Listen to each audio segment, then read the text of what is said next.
چہرہ رہا اس جبین سعادت پہ لاکھوں سلام۔ آئیے اب حضور کے سر انور کی بات کریں، جس کے آگے سر سروراں خم رہے، بڑے بڑے سرداروں کے سر جس سر کے آگے جھک گئے، اس سر تاج رفعت پہ لاکھوں سلام۔ حضرت ہند بن ابی حالہ فرماتے ہیں کان رسول اللہ صلی اللہ علیہ وسلم عظیم الہامہ، حضور علیہ السلام کا سر کشادہ تھا، موزونیت کے اعتبار سے بڑا تھا۔ عن علی المرتضی رضی اللہ تعالیٰ عنہ کان رسول اللہ صلی اللہ علیہ وسلم فخم الراس، عن علی المرتضی رضی اللہ تعالیٰ عنہ کان رسول اللہ صلی اللہ علیہ وسلم فخم الراس، حضور علیہ الصلوۃ والسلام کا سر عظیم تھا، اور سر کا بڑا ہونا یہ عظمت کی دلیل ہے، یہ سرداری کی دلیل ہے، اور یہ ذہین اور جو ہے وہ فتین ہونے کی علامت ہے۔ بہت بڑا سر تو شخصیت کو بے روب کر دیتا ہے، لیکن توازن کے ساتھ بڑا سر جو ہے یہ عزت کی علامت ہوتی ہے، اور حضور کا سر جو ہے وہ بڑا تھا۔ حضور نبی رحمت صلی اللہ علیہ وآلہ وسلم کو جس طرح بڑا سر دیا گیا، تو حضور کو عقل و فہم کا وہ نور دیا گیا کہ پوری کائنات کی عقل، فہم، ادراک، فلسفیوں، دانشوروں، اہل علم کی عقل اور ادراک ایک پلڑے میں رکھ دی جائے، اور دوسرے پلڑے میں حضور کی عقل و فہم کو رکھا جائے، تو وہ پلڑا پھر بھی بھاری ہو، چونکہ اللہ تعالیٰ نے عقل کا جو نور حضور کو دیا ہے وہ کسی اور کو نصیب ہی نہیں ہوا ہے۔ اللہ اکبر۔ حضور علیہ الصلوۃ والسلام کے سر انور کے اوپر مبارک بال، زلفیں، ان کے بارے میں آتا ہے کانا شعر النبی رجلا لا جاد ولا سبتا، حضور علیہ الصلوۃ والسلام کی مبارک زلفیں نرم تھیں، نہ بالکل گھنگریالی اور نہ بالکل سیدھی، تھوڑا سا خم لیے ہوئے تھی۔ بالکل گھنگریالا ہونا یہ بھی حسن کے لیے مناسب نہیں ہے،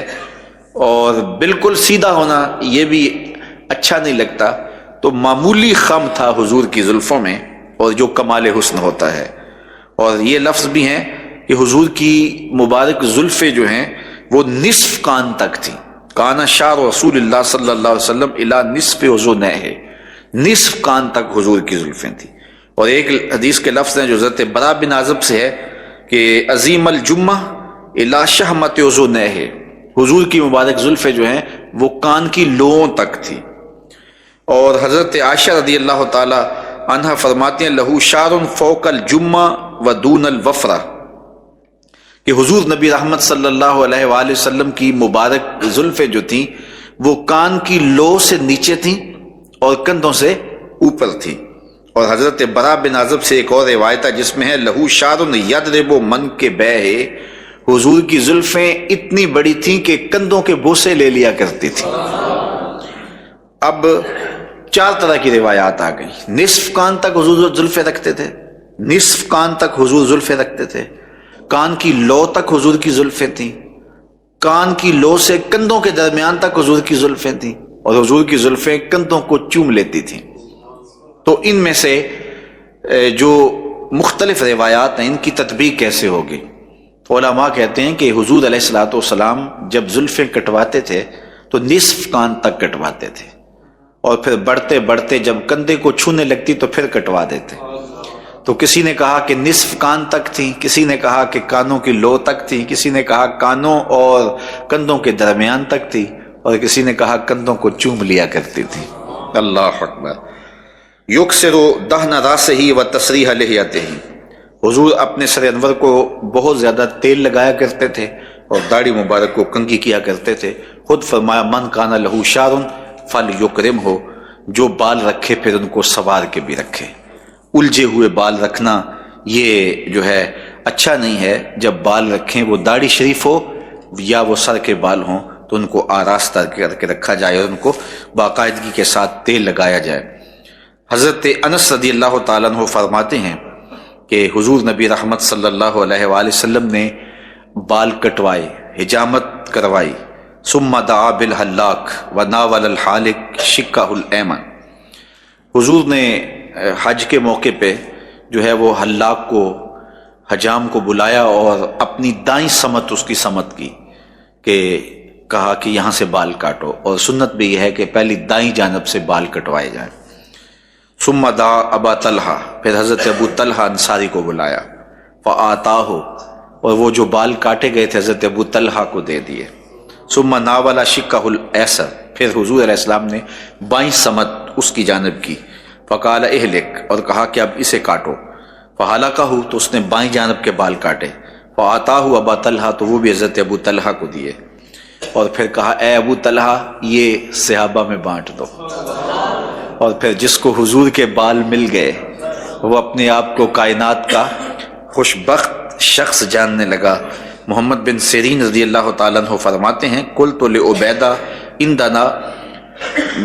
عندنا من شعر النبی صلی اللہ علیہ وسلم اصبناہ من قبل انس او من قبل اہل انس، فقال لأن تکون عندی شعرة فیہ شعرة منہ احب الی من الدنیا وما فیہا۔ محمد بن سیرین فرماتے ہیں کہ حضرت عبیدہ رضی اللہ تعالیٰ عنہ فرمایا کرتے تھے ہمارے پاس بال ہیں حضور علیہ السلام کے جو ہمیں حضرت انس کی طرف سے یا ان کے خاندان کی طرف سے ملے ہیں، اور پھر آپ فرمایا کرتے تھے کاش کہ میرے پاس حضور سے سب سے زیادہ اسے اس سے محبوب جانتا، اگر میرے پاس حضور کا کوئی بال ہوتا تو جو کچھ دنیا میں ہے اور جو کچھ اگر میرے پاس حضور کا کوئی بال ہوتا تو جو دنیا اور دنیا میں جو کچھ ہے میں اس سے زیادہ اسے محبوب جانتا۔ حضرت عثمان بن عبداللہ رضی اللہ تعالی عنہ روایت کرتے ہیں کہ حضرت ام سلمہ رضی اللہ تعالی عنہا کے پاس حضور کا ایک موئے انور تھا، اور وہ باقاعدہ ایک ڈبیا کے اندر حضور کے موئے نور کو رکھا کرتی تھی، اور جب کوئی شخص آتا تو آپ پانی میں اس بال کو جنبش دیتی اور پھر اس مریض کو کہتی کہ اس پانی کو پی لے، اور وہ پانی کو پی لیتا اللہ اسے شفا عطا کر دیتا۔ حضرت ثابت بنانی رضی اللہ تعالیٰ عنہ فرماتے ہیں کہ حضرت انس رضی اللہ تعالیٰ عنہ نے وصیت کی تھی کہ جب میں مر جاؤں تو میرے انتقال کے بعد میری زبان کے نیچے حضور کے مبارک موئے انور رکھ دینا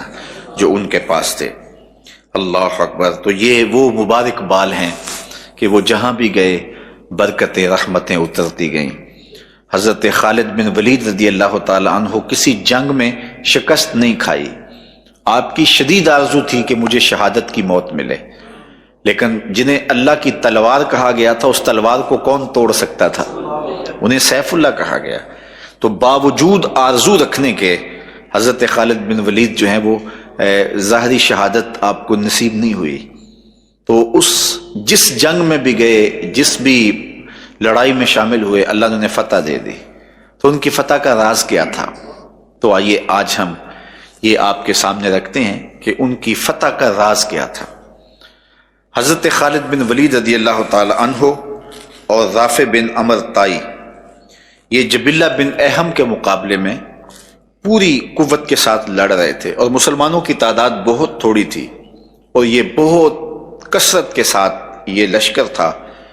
1,00,000 سے بھی زائد لوگ تھے، تو مسلمان بہت تھوڑے تھے، لیکن ہمت کے ساتھ جذبے کے ساتھ لڑائی کر رہے تھے کہ ایک ایسے مقام پہ یہ پھنس گئے کہ انہوں نے عمر بن طائی سے کہا کہ رافع بن عمر طائی سے کہا کہ لگتا ہے کہ قضا آ گئی۔ انہوں نے کہا کہ ہاں مجھے بھی یہ محسوس ہوتا ہے کہ قضا آ گئی۔ ادھر حضور خواب میں حضرت ابو عبیدہ رضی اللہ تعالی عنہ کو مدینے میں ملے، فرمایا اللہ کا شیر وہاں پھنسا ہوا ہے اور تم سو رہے ہو، اور یہ اٹھے اور رات کے موقع پہ انہوں نے ندا دی کہ لوگوں جمع ہو جاؤ، خالد بن ولید